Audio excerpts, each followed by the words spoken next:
Cannabis Common Sense, the show that tells the truth about marijuana and the politics behind its prohibition.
The sounds of celebration after a long, bitter wait. In 2 to 3 hours. Thousands of people lined up for hours outside Cultivate with their own reasons for wanting legal, recreational pot. I'm 64 years old, and I used to have to run from the cops when I bought pot in the past, so I figured I wanted to do it legally for the first time.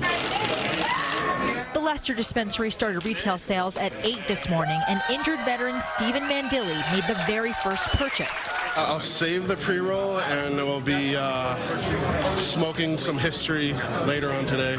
Then it was all business. There you go, man. Cash business and all sorts of product.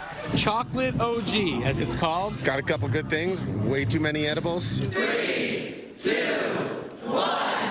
New England Treatment Access kicked off its sales with a countdown and a chocolate bar for the mayor. Marijuana, cannabis has been stigmatized, and so now we're bringing it out of the shadows. The Northampton cannabis retailer also drew a cast of characters. I am going home, and I am going to be enjoying them with my grandmother. Both shops showing no signs of slowing down. It's historical. It's great. Yeah, you don't have to feel like a criminal. Cultivate will be back open tomorrow at 10 a.m. and at this point they say they have no issues with supply. The maximum people can buy is 5 grams of concentrate or 1 ounce of flour. That runs $420 here. In Leicester, Louisa Moeller, CBS 2 News.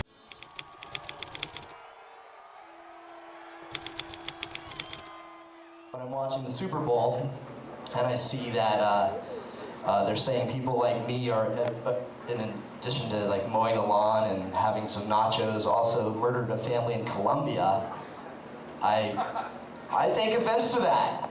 Who else takes offense to that? I did not murder a family in Colombia, and it is the people that are propagating those ads that are responsible, and they're going to keep on. They're going to be. I can't even imagine how many families are going to die because of our drug war in Colombia.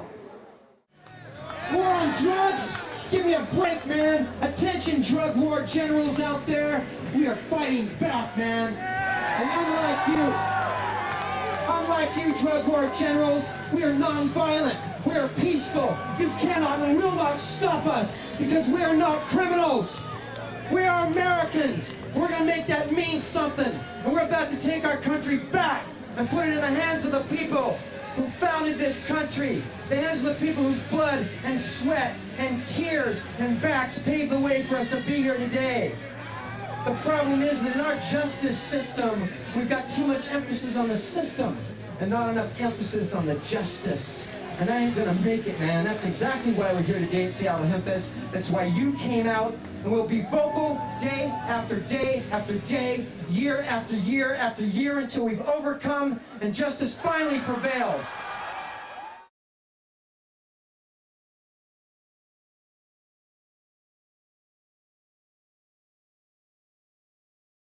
Here is our show and tell, our sharing for tonight. This first thing is a specific medicine container. You see it says American hemp. It says it's great. I'll read the label. It says great for nervous depression, irritation of the genitourinary tract, painful micturition, and are used for scalding, burning, frequent low mental conditions, wakefulness. This is just recommended for just about everything, and it's got a date on the back. It says American hemp is considered an anodyne, hypnotic, antispasmodic, producing sleep even when opium and morphine fail. Efficient in delirium tremens, which is what alcoholics get, infantile convulsions, and fevers, neuralgia, gout, rheumatism, low mental conditions, insanity, and inflammatory conditions. It's often preferable to opium and where opium disagrees. So that's what it says on this jar right there in tiny letters. I read it. Then this one is from a currently operating company, Park Davis. This is in solid powdered extract, and you see it has about half of the containers are still in here. This is from 1910. It says Indian Cannabis on this little label in the back, and it's a Park Davis product produced in Detroit, Michigan. It is powdered hashish, or keef we often call it, but they call it powdered extract of cannabis. Right next to it is another powdered extract of cannabis. Let's get it away from the leaf a little bit. There we go. Oh no, back the other way. There, that's better. So this one's from Eli Lilly, and I have a series of Eli Lilly products here that are going to the Cannabis Museum in Athens, Ohio here in short order. But this is a specific powdered cannabis product. Then right next to it from the Merrill Company is also a powdered extract of cannabis. All three of these jars were made to hold 1, 2, 3, an ounce of cannabis. In fact, this one even says right on the back, 1 ounce. So you can see this one's empty. This is the only one that has some of the contents in it. Right next to it here, maybe you can close in a little bit on that. This is chlorodyne. Chlorodyne was a medicine for pain and sleep, and it's also from Eli Lilly. It is cannabis, morphine, peppermint, chloroform, and caspicum. So this has a lot of different things in this chlorodyne from Eli Lilly in Indianapolis. And so it was used for pain and spasms. And so it, like again, I said again, it has morphine, cannabis, capsicum, chloroform. This stuff will just knock you out, basically. Then right next to it, we have another Eli Lilly product, cannabis tincture number 17. Eli Lilly, Park Davis, these guys each had over 24 different cannabis products that were slightly different in the extracting agent and the contents and concentrations. So this was their number 17 cannabis tincture. Right next to it, here we have number 96. You see it says poison. They thought it was poison for a while. This bottle is from the 1880s. They thought you could overdose on it. Well, it was 1 ounce of cannabis extract in 9 ounces of alcohol. That's what it says on there. So this is a number 96. And right here next to it, a little bigger version of number 96, again from about 1905. About 110 years old here. And so then right next to it we have one from 1870. And this one is particularly interesting. It has a label here on the back. It isn't in real good shape. This is Cannabis Indica USP. On the back of it here, it says, not poisonous according to the best authorities, though formerly regarded so. It's an antispasmodic, analgesic, anesthetic, and narcotic. It's an aphrodisiac, specifically recommended in spasmodic conditions of and painful ailments, for preventing rather than treating migraines, almost a specific in that form. Insanity peculiar to women. In other words, menstrual problems. Diagnosed by mental worry or moral shock. So if you're a woman on PMS and you have mental worry or moral shock, this company thought this was the thing for you. Like that. It's an it goes on and says, in the best known hypnotic and delirium tremens. Again, if you're an alcoholic, this would help you get off the booze. Its anodyne power is marked in chronic metriitis and dysmenorrhea. Dysmenorrhea, again, is menstrual pains. Used with excellent results in habituates of opium, chloroform, and cocaine use. So they also recommended it to get off opium, chloroform, and cocaine. In hysterical cases, as claimed by chloral or opium, it's acting especially well. So that's what Eli Lilly said in approximately 1870. Then right next door we have this cough and cold balsam, and it is alcohol, chloroform, and antimony tart. And so it has a bottle inside, and this nifty little thing here is the bottle. And so maybe we can close in on that a little bit. Then it has this insert that is actually printed in 13 different languages. You can read it in 13 languages. In case you're, newly immigrated here, this was a medicine. This is from 1885. It was produced in Pennsylvania, Plymouth, Pennsylvania. Right next to it, we have our regular hemp flame of freedom. This is hemp seed oil with a hemp wick. This is next week's wick right here, folks. And this is some raw hemp oil. And this is after we've had the hemp wick in there and burning it. This is just a little shot glass with some hemp seed oil in it, and we light it up. So this is the reason that marijuana is illegal. It's not a coincidence, I believe, that an Israeli-Canadian energy company called Adira Energy, again, you can look them up, A-D-I-R-A energy.com. This Israeli-Canadian oil company, I've been talking for years that the only reason that marijuana is illegal isn't really about drugs, it's really about money and power and the continued centralization of economic and political control. And it's specifically about energy and fiber. So these are the reasons marijuana is illegal. They don't want us to have this naturally centralized resource. They want us to have to buy it from them. Does that sound familiar to you? Anyway, here's our hemp ball of twine, and this is hempcrete. It's limestone powdered down called quicklime, and it's broken up and it's stronger than concrete.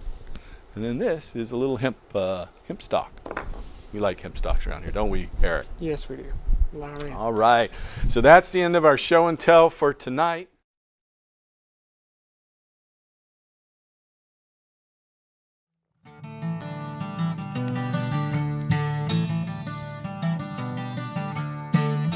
This is Mr. Henry Ford. In 1941, with Popular Mechanics magazine showing off his car made from hemp. Well, come climb the mountain with me. Come see what we can see. Come climb the mountain with me, and then we will all be free.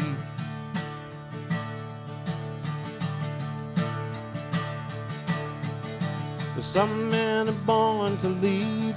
Some men have destiny, but some men plant the seed, and some men set it free. Here we had 92,000 cars a day, thousands of people parking behind the FBI building, and they arrested us and they said, you cannot do this. I said, well, I'm not going to pay you a fine and go on probation. So I did 15 days in prison rather than give them a $5 fine. Wow, that's kind of like telling Jesus you can't practice on Sunday. It was a fine line.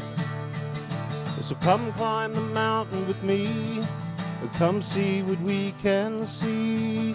Come climb the mountain with me, and then we will all be free. Jack here. and headed there. Well, hi, guys. They must be on the hemp tour. Are you on the hemp tour? One man said we must hear. One man's voice was clear. One man heard the call. His vision speaks for all. The number one plant for paper, fiber, and fuel from the natural cycle had been outlawed. That somehow the synthetic cycle had won, when the number one thing in the natural cycle could outproduce it and completely clean up the atmosphere. So my partner, Captain Ed, who had become my partner in 1973 and doing the politics of this, said, we have to teach everybody in the world. So we went around and told everybody. But it was a slow process. So come open your eyes with me and come see what you can see. It's time for the world to know the emperor wears no clothes. Come open your eyes with me. It's time for you to see. It's time for the world to know the emperor wears no clothes. It's time for the world to know the emperor wears no clothes. The emperor wears no clothes. The emperor wears no clothes. The emperor wears no clothes.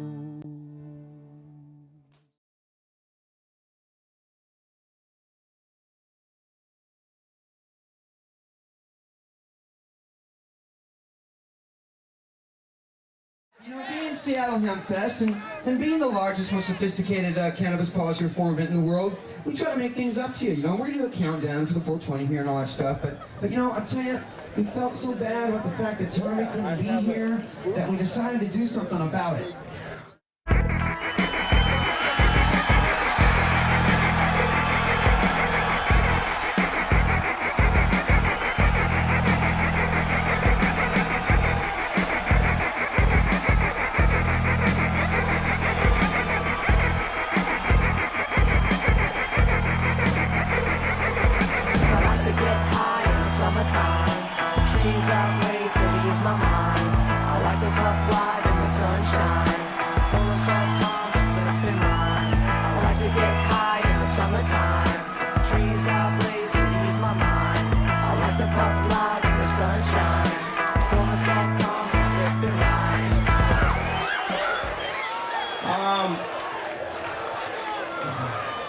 You know, there's been this rumor floating around, and I'm going to address it right now.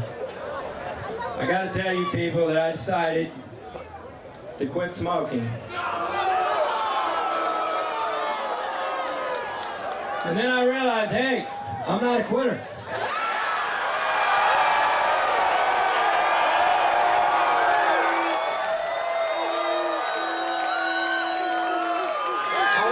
Some people. First of all, I want to thank all the vendors. I want to thank the Seattle Hemp Fest for having me out here.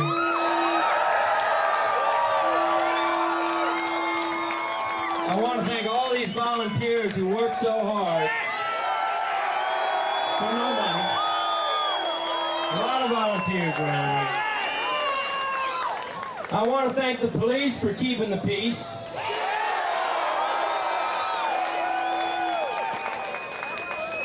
I want to thank some people who don't get a lot of credit and really deserve it. I want to thank those people walking around here selling magic cookies, brownies. They don't get the credit they deserve.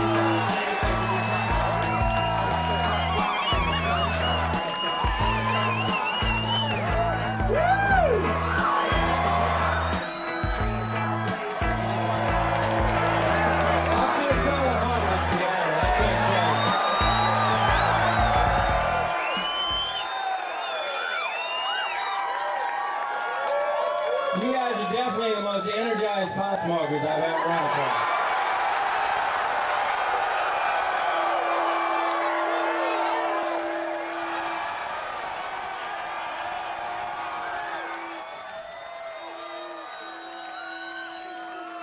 I think it was appropriate to start here in Seattle because it's the home of the place where the young and the young of heart took to the streets and flashed a giant neon sign saying, "We're not putting up with this shit anymore. WTO, go home. Find an island." because there's an amazing propaganda machine in this country. Don't you think? I mean, it's a propaganda machine that makes us actually believe that we live in a democracy when we know we don't live in a democracy. I mean, it's a propaganda machine that talks about us living in a free country when we know we're not living in a free country. You're free to do whatever you want to do as long as it doesn't go against what the government wants you to do. So how are we going to turn that around?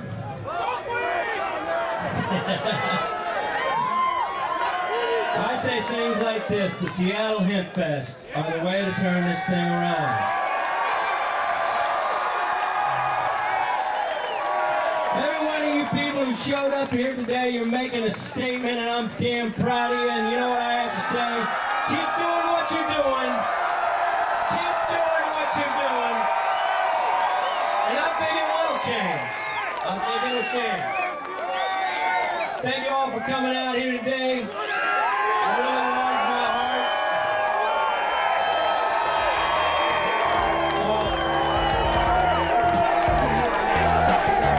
Say your name with one breath left.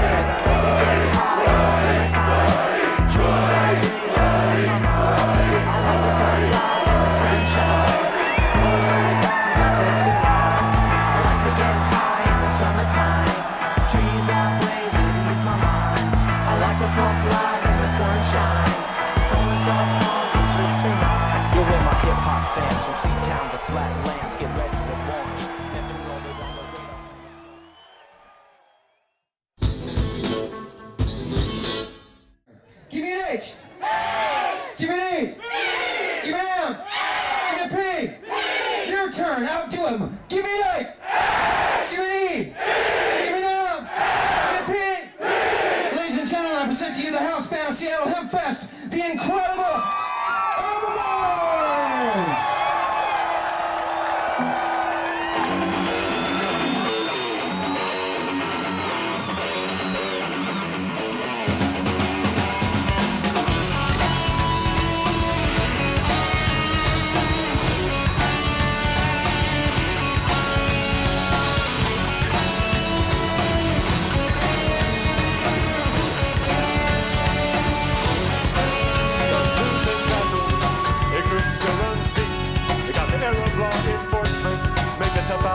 I can get on out of town, but this here town's my home.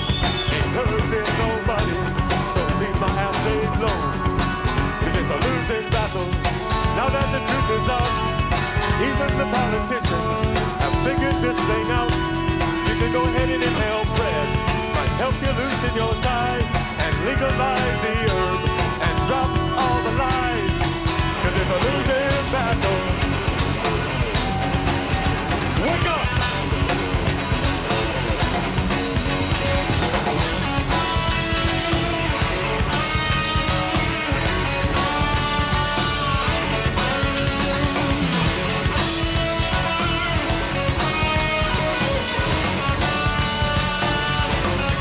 Every struggle for freedom, they'll put us to the test. So it's time to exercise our rights and put on a hemp fest. And we'll educate the youth.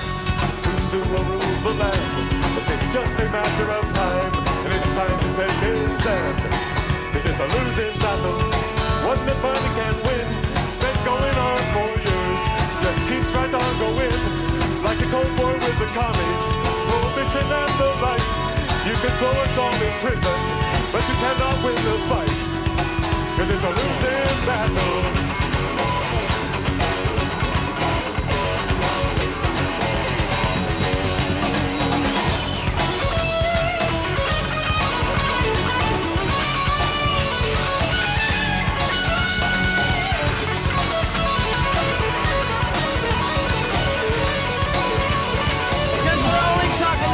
Good things for good people.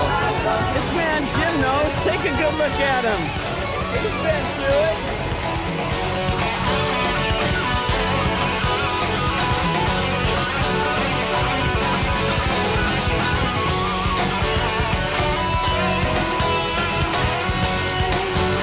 This is Vivian McPeak at Seattle Hemp Fest here in Myrtle Edwards Park. I'm with THC TV and Seattle Hemp Fest, and we just had Woody Harrelson speak, enjoying some munchies now and some refreshments. We've got the herbivores, our house band playing. We've got so many people out there, I don't know how to count them. Hey, Mr. Politician, time to wake up.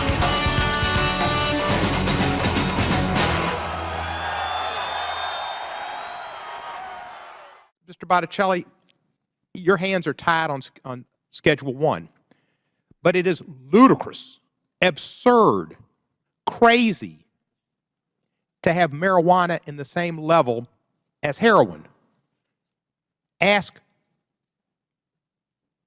the late Philip Seymour Hoffman if you could.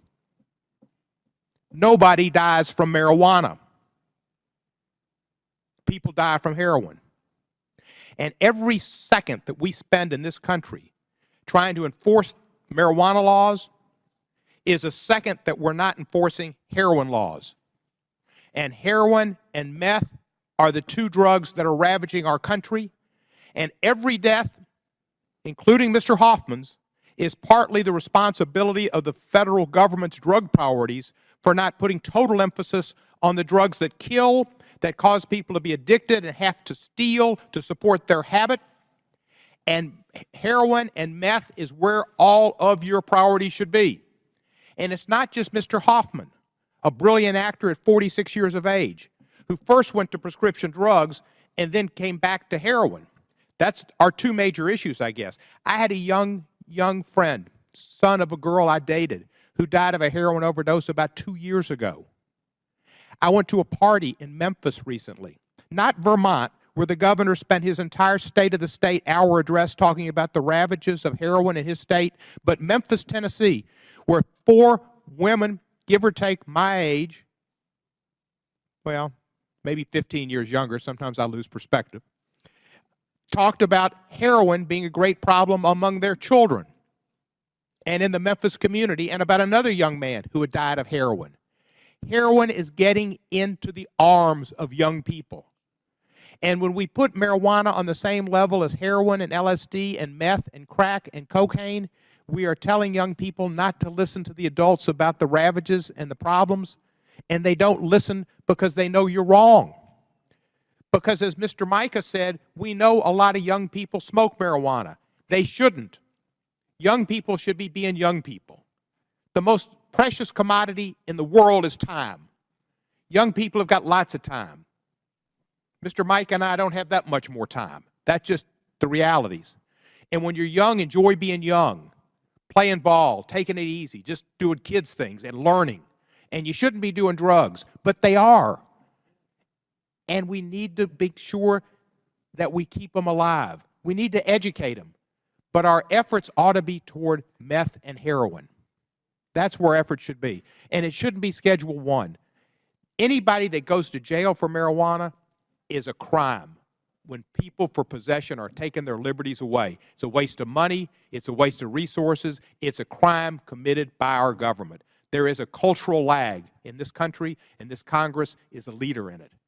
With all due respect, you should be listening to scientists. I understand the parents who are grieved because their child died of an overdose. They didn't overdose on marijuana. And you're listening to them rather than the scientists? Mr. Botticelli, it may go back to A Few Good Men, the movie, Jack Nicholson. You can't handle the truth. The truth is the drug war failed. Your direction on marijuana is a failure.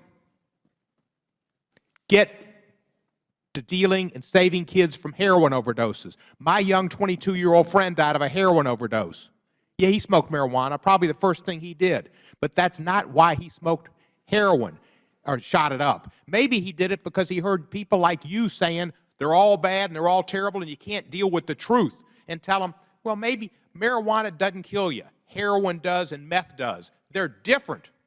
And until you deal with the truth, the kids aren't going to believe you at all. Now, you talked about alcohol, and you may have gotten to this. Cirrhosis of the liver, pretty serious thing. Violence against spouses and women. People don't smoke marijuana and beat up their wives and girlfriends.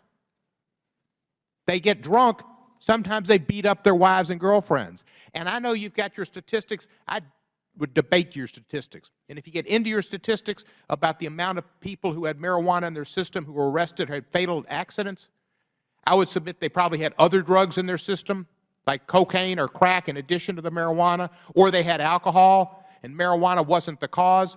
Because what I've understand is people smoke marijuana, mostly they drive slower and they look out for the cops. They don't drive fast and wild like people do on alcohol and cause deaths. Maybe the reason there's so many more people smoking marijuana now is because they're not listening. And maybe they're doing the other drugs too. But it also shows that the drug war has been a failure. It's been a serious failure. Harry Anslinger started. You know who Harry Anslinger is, don't you? I do not, unfortunately. You never? Well, you should, because he's your great-grandfather. He started this war in the 30s, and he was tuned out too. And he did it to get the American public had problems, which sometimes I think we still got them, with Hispanics and Mexicans coming into this country. And it was a war on Hispanics and African Americans. And that's when they made marijuana illegal, was in the 30s. And it was all directed at those people. And Latinos are just as much discriminated against as African Americans in disparate arrests. It still continues to this day. It's 85 years since Anslinger started this. And it's the fact that we spent so much time arresting people is sinful. You talked about the overall effects of marijuana. Again, you can't name one person who's died from an overdose of marijuana, can you? Not to my knowledge, sir. Right. And you say the cumulative effects. Do you know people, possibly, or heard of people who smoke marijuana who are corporate giants, run banks, run major corporations? Do you know about these people? Yes, sir, but I also know equal number of people. I know a substantial number of people who also have gone on to develop significant disorders who have smoked marijuana. Again, 1 in 9 people who try marijuana develop a dependency, and we know that particularly those kids who use it earlier in their Kids shouldn't use it. Kids shouldn't use it ever. And at age 18, people shouldn't be arrested for it. Mm-hmm. Maybe it should be 21. But kids shouldn't use it. That's something we all agree on. But the fact is, we need to put our priorities toward heroin and meth. What percentage of your budget goes towards heroin addiction? So I don't think we necessarily slice our budget, our demand reduction budget, based on drugs. Again, our prevention efforts are focused on preventing drug use. Isn't that a mistake when people die from heroin in great numbers that the Vermont governor spends his entire state of the state on heroin use? And we don't distinguish and try to save people's lives? That's when you knock people over at the corner store. It's not to get money to buy a donut because you're high. It's to buy heroin because you're hooked. Mm-hmm. That causes people to die. What percentage of your budget goes towards heroin addiction? So I don't think we necessarily slice our budget, our demand reduction budget, based on drugs. Again, our prevention efforts are focused on preventing drug use. Isn't that a mistake when people die from heroin in great numbers that the Vermont governor spends his entire state of the state on heroin use? And we don't distinguish and try to save people's lives? That's when you knock people over at the corner store. It's not to get money to buy a donut because you're high. It's to buy heroin because you're hooked. Mm-hmm. That causes people to die. Our office in 2011, I think, acknowledged the burgeoning prescription drug and opiate epidemic that we have in the United States. In 2011, we released a plan that looks at dealing with the prescription drug abuse and opiate issues. Let me ask you, my time's about to run out, and it may have. Let me ask you one thing. I corresponded back in 2011 with I guess your predecessor, Kirliowski? Kurlikowski. He is actually the current director now. Is he? He said back then that that there was no particular, they haven't found any medical use. To date, however, the FDA and the Institute of Medicine have not found smoked marijuana to be a safe or effective medicine for any condition, nor has any medical association come out in favor of smoked marijuana for widespread medical use. I think that medical associations have, but are you not aware of the fact that people who use smoked marijuana to get them through cancer treatment, nausea? I do, sir, and it's never been our office's position to either to arrest people who've been using medical marijuana. I think it's important for us, and again, unfortunately, that the FDA is not here. You know, that it's the FDA process that ultimately determines the scientific efficacy of a. But couldn't you try to influence it? Shouldn't that be part of your job? I had a buddy who was a SEAL. He died of pancreatic cancer. So when he was he smoked marijuana at the end. His mother said it's the only thing that makes oral smile or eat. So that was pretty good. So our role in this is to rely on the FDA scientific process to determine. That's our influencing role, is to rely on the science. I would also say, and I find it unfortunate, and I think I would ask the chairman to invite Dr. Nora Volkow, who's the director of the National Institute on Drug Abuse, because that's where our policy and our science is derived from. We are a science-based office and a policy-based office. And I think if you listen to Dr. Volkow, who is not involved in a political discussion around substance use and marijuana, she will lay out for you the scientific evidence that. Well, let me ask you this. You are prohibited by law from using any funds to study marijuana legalization for medicinal purposes or any other reason. You're the only office in the federal government that's restricted in that way, and you're required to oppose any scheduling of Schedule I substances, rescheduling like marijuana, that have been approved for medical purposes. Aren't you troubled by these constraints, and don't you think that your expertise should be allowed to be used and study science and contribute to a positive classification of drugs? So I'm not familiar. Congress put that language in our reauthorization, and I'm actually not, I don't know the background of that. Would you support legislation to allow you to participate and to voice your opinion and to use science as a basis for your determination? Well, what I would do is support that federal agencies have the ability to do that. So yours is prohibited by law. Should that restriction not be lifted? Again, I think we'd have to have subsequent conversation in terms of. You mean you think you should be muzzled? I think that it's important that our office not involve itself in terms of given legislation or given activities. And I believe that that was the genesis for that language, that the office not involve itself in state. But the totality of the drug world, you need to participate. And if you realize that medical marijuana, as 20 states have found, can help people with cancer, with nausea, with those maybe glaucoma. I mean, Montel Williams apparently has some benefits from it. Lots of people do. That you should be able to participate and set our drug policy straight. Your job should be to have a sane drug policy, not to be muzzled and handcuffed. Yeah. From again, my standpoint, and I'm happy to engage in fuller conversation, is that that has not handcuffed other offices and other federal agencies who are tasked with that work from investigating. In 1971, Congress created a commission that was headed by Governor Schaefer of Pennsylvania to study federal marijuana policy. That commission came out in favor of decriminalization, but it wasn't put in place. That was 1971. Would you support a new commission to study federal marijuana policy? So I haven't seen that legislation. I'd be happy to have further conversation. Would you? It's a concept. Again, I think we'd be happy to have a conversation in terms of what that might look like. Thank you, sir, and I yield back the balance of the minute. Well, the other day I was on a TV program. When the moderator came on, he looked into the camera and said, while other candidates for governor are running on better schools and more roads, Gatewood Galbraith's running on legalizing marijuana. And I said, hold it right there, Bob. Let's get something straight. Just like these other candidates, I envision better schools, and I envision more roads, and I envision delivery of health care to the rural areas, and feeding our hungry and housing our homeless. The only difference between me and these other candidates is that I figured out a way to pay for it without putting it on the shoulders of the already overflowing.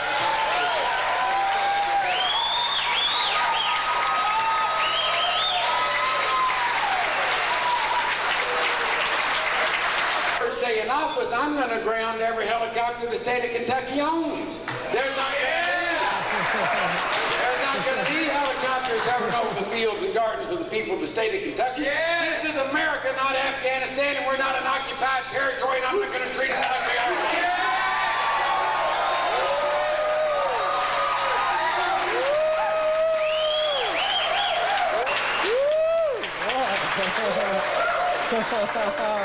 It is obscene that we have 66 out of Kentucky's 120 counties that can't even afford to educate their own children, and yet the Kentucky public is sending out hundreds of millions of dollars, and the American public is sending out billions of dollars in tax-free street income to the international criminal syndicates in South America and Mexico for a plant my granddaddy used to grow by the thousands of acres, and I'm going to redirect that money out of the hands of these international criminal syndicates, and I'm going to put them into the capital tax coffers of Frankfurt so I can lift the people of Kentucky out of poverty and out of the misery and out of these last places that are living.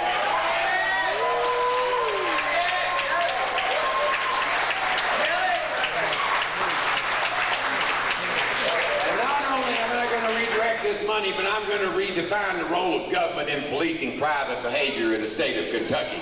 We live in a police state. We live in a police state. You can leave here, go out and get in your car, and they can set up a random roadblock in front of you, make you get out of your car, bring a dog up to sniff you, your car, and all its belongings, take blood out of your arm, make you pee in a bottle, and stick their hands where the sun don't shine. That's a police state. That's a police state no matter how.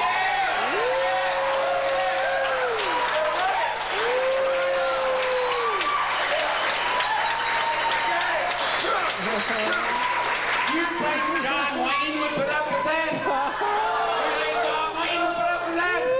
John's riding his horse down the trail and they drop the log in front of him and say, John, get off that horse. We're going to take blood out of your arm. You got to pee in this bucket. We're going to stick our fingers up your butt. I think John Wayne would say, I'm afraid not, Pilgrim. This is where I draw my line in the sand, and this is where we're drawing the line in the sand in the state of Kentucky. We're going to return privacy and individual dignity and freedom each and every individual in the state of Kentucky and get the police out of the business of promoting morality and put them back in the business of promoting law and order in the state of Kentucky.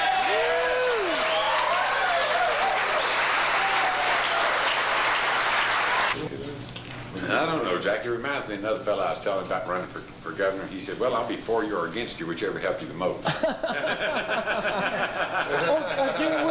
Could I ask you one quick question and then you two can draft? I just want your feelings and opinions about what was stated in the news about 3 weeks ago that America has more prisoners in jails than any other country in the world now. It's absolutely obscene. That's obscene. Any government that tells you that the solution to a present-day problem is doubling the prison population over the next 20 years has its head stuck where it's never going to discover the 1,000 points of light of George Bush. And one other question in relation to that. About a year ago, George Bush dedicated a big prison in the Los Angeles area, and then it was reported that he was the first president in the history of our country to ever dedicate a prison. It goes along with this totalitarian and fascist mentality. These people's idea of future full employment is to make half of us prison guards and the other half prisoners. This man is an alien. He's not. I'll give you better photos. This is Mr. Henry Ford in 1941 with Popular Mechanics magazine showing off his car made from hemp. Oh, is that when the whole car itself was made from hemp? And it says so right there in Popular Mechanics, 1941. Is that nice? One more deal in the car. That's an I mean, they should have never let us find that one. Been practicing law for 30 years, been protecting the rights of the marijuana smoker since that time. I ran in 1983 for Commissioner of Agriculture of Marijuana on a legal marijuana ticket. Let me tell you, in 1983, that didn't go over too damn hot. I said, Galbraith, how do you expect to win? I said, well, there's more marijuana smokers than there are Republicans in the state. If I can just get them to the polls, we can do that. Since I ran in 91 and 95 for governor, ran in 99 as the Reform Party candidate for governor, spent $20,000 and got 15.3% of the vote as a third party. In Kentucky, that was pretty phenomenal. Ran as an independent for Congress in 2002, got 27% of the vote as an independent on a $20,000 budget. You know, so I'm running this time as an independent for governor of the state of Kentucky. And let me tell you, I was mighty impressed to hear these words from Madeline because she's got it exactly right. Marijuana is just a symptom of the issue. The real issue is, are we still sovereign human beings? That's what the American Revolution was all about. Marijuana is an iconic issue because it shows just how far the government has gone in overstepping its bounds in policing private behavior and impinging on the whole idea of what America itself is all about. You know, before America, we were all property. We belonged to the king or the queen or the warlord or whoever had the most gunpowder in the valley. And if they said, hey, come in here, off with your head, there you went. There was nothing there. You had no rights. You were property. You belonged to whoever had the most gunpowder. But when our founding fathers decided that they were going to set this country up and wrote the Declaration of Independence, they recognized in essence that we were all created by our Creator and endowed with inalienable human rights. Among them, life, liberty, and pursuit of happiness. For the first time, they gave each of us our sovereignty. For this was the first time any ruling party had ever conceded that the individual was a sovereign thing. And they wrote the Constitution to try to instill the legal system to protect it. And since that time, it has been in great peril by people who seek to subvert it and make slaves of us to their will. And believe you me, the man ain't racist. He doesn't care what color his slaves are.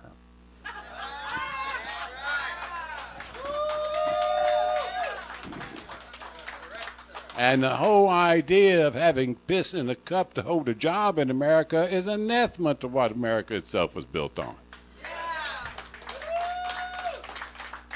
I've been at this. I was 24 years old and a milkman in 1971 when I decided I was grist for the mill.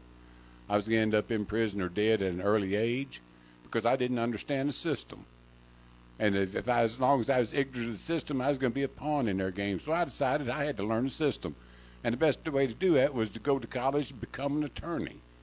And if I was going to do that and put in all that work, I might as well become governor of Kentucky and change the marijuana laws and try to lift Kentucky back into prosperity.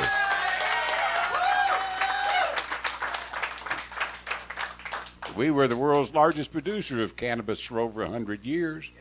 We called it hemp. You know, people said, what's the difference, Gatewood? And I said, well, you know, hemp and marijuana are both cannabis in the same way that Danny DeVito and Dennis Rodman are both adult males.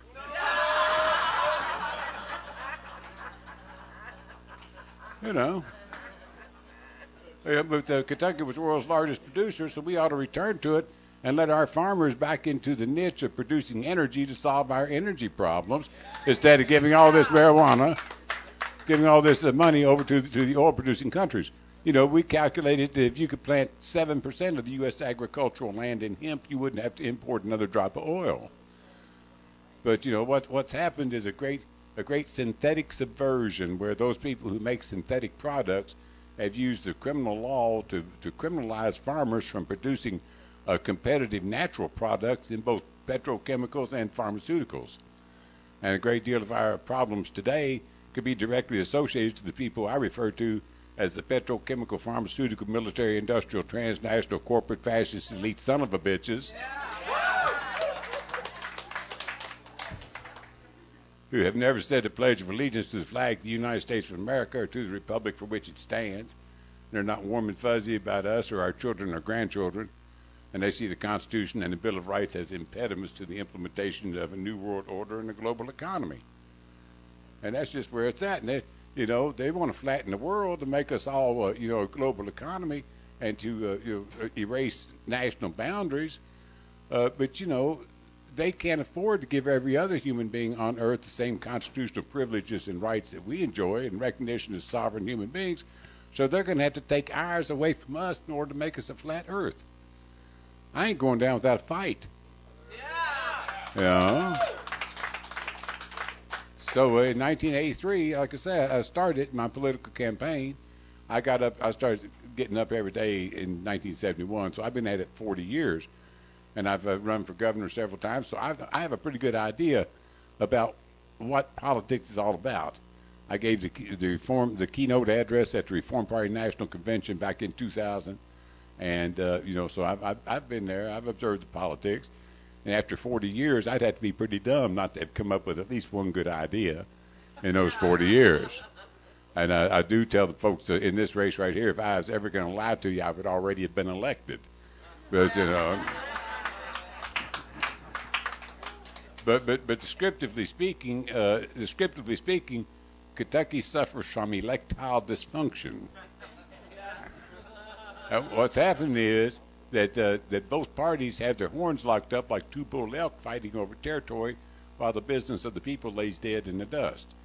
And neither party can produce a candidate can disengage from the partisanship long enough to work with the other side to get the job done. And my running mate, who's a beautiful lady with 6 kids, 2 of them adopted, one of her natural children has special needs, so she knows where the rubber meets the road in those women and children's issues. She and I are running totally as independents, no party affiliation whatsoever. We don't want one. We don't want all that baggage. We don't want all that corruption. We don't want it. We don't want it. You keep it. That's just a monster to be fed once you get to the trough. You know, we're going to start returning any of the surpluses of the state back over to the people.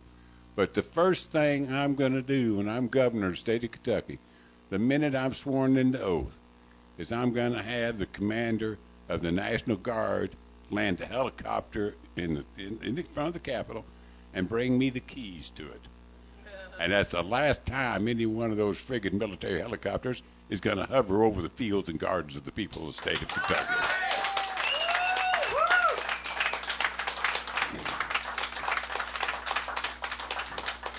This is America, not Afghanistan, and we're not an occupied territory, and we're not going to treat our citizens like we are one in the state of Kentucky. They got a pretty good idea that I mean it. I wrote an autobiography here not too long ago that I gave a copy to Madeline, and this is my autobiography. It's called The Last Free Man in America Meets the Synthetic Subversion, and that's me holding M60 on the front cover of it. And so they said, Galbraith, why are you holding that M60? I said, because I'm a serious man. You can get that, order one off of my website at gatewood.com. But we have a hell of a chance of winning in November. Our primary is this coming Tuesday. We're not in the primary. We're totally independent. And what interest you may have in how I do out there in that race is that we're going to take a giant leap. We're going to take a giant leap. We're going to go all the way to find out whether America still has a pulse or not. Yeah. And we're going to do it constitutionally. The United States Constitution does not provide you the right to life, liberty, and the pursuit of happiness. That's in the Independence, Declaration of Independence. That's not law. So you don't officially have a right to that under federal law. But Kentucky has a constitution also, just like all the other states do. But it just so happens that Kentucky's constitution is the most pro-people constitution ever written. That our people back in 1890 got so tired of being raped by the railroad companies that they wrote a constitution that protected the people and kept corporations from running roughshod over everybody. And even now, that's beginning to fracture as our legislature keeps selling out to the folks that I call the petrochemical, pharmaceutical, military, industrial, transnational, corporate, fascist, elite son of a bitches.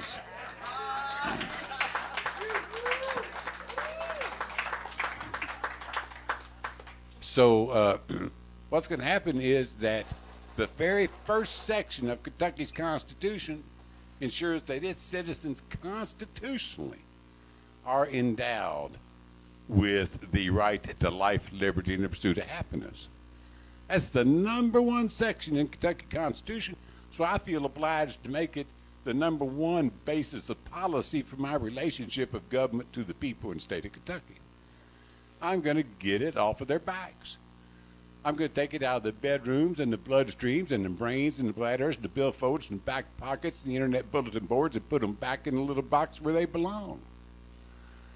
I'm going to make government not a burden on the people. I think it's the role of government to uplift, enlighten, educate, and endow people with an appreciation of life, appreciation of the social compact, their civil duties, their civil responsibilities, and make sure that we address them as sovereign human beings, capable of making their own decisions. And we're going to get medical marijuana in the hands of every sick and dying person in the state of Kentucky. No permit needed.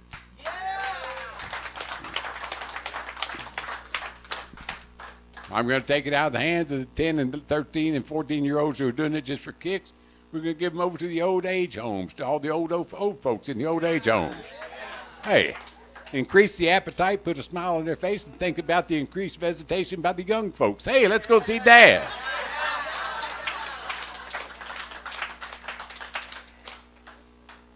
So if we can do this, if I can win this, it's going to be bigger than Ventura. It'll be next to Obama's election, because there was an independent elected governor of Rhode Island in this past one, the first one elected in 150 years, but he had been a state senator. He had been a federal U.S. senator from the state of Rhode Island, so he had that base.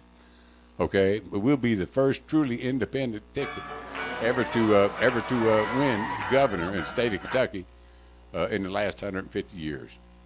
So we have I've got a website called gatewood.com.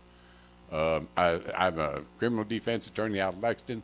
I handle criminal cases, and I'd like to represent a lottery winner or two if any of y'all know who you are out there. If you're a big dog and you're hanging out on millions, here's a good place to give me a fee and let me get on down the road on this campaign. If you can drop something, $5, $10, $20 in on gatewood.com, I appreciate you doing it. I'll send you a copy of my book. An ex-governor of the state of Kentucky said it was the best statement of freedom in America that he'd ever read. On the same day, an 18-year-old girl from the middle of the mountains called me, said she had read it twice previous week, and it was the #1 seller at Joseph Beth's, the top independent bookstore in America, for 11 weeks. So I left out 100% of the sex and 80% of the drugs, but it's still a kick-ass read. Folks, I'm out here at the bequest of and the generosity of somebody that I'd certainly like to give a shout out to, and that's Mr. Paul Stanford here in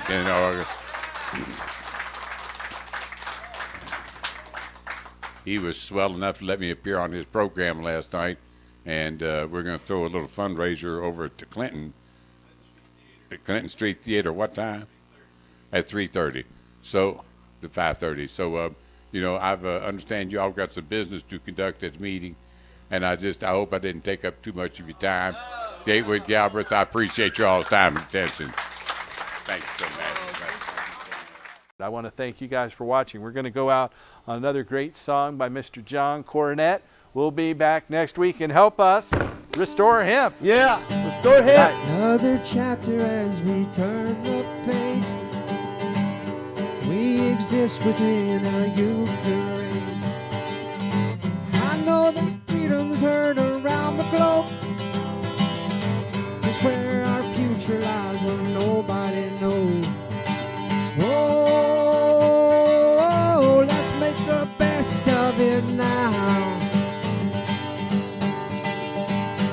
'Cause you never know when the sky will fall. Maybe the moon will reach the earth one day. We're not the same race that we used to be. Can't you see? Now the next time that you fall in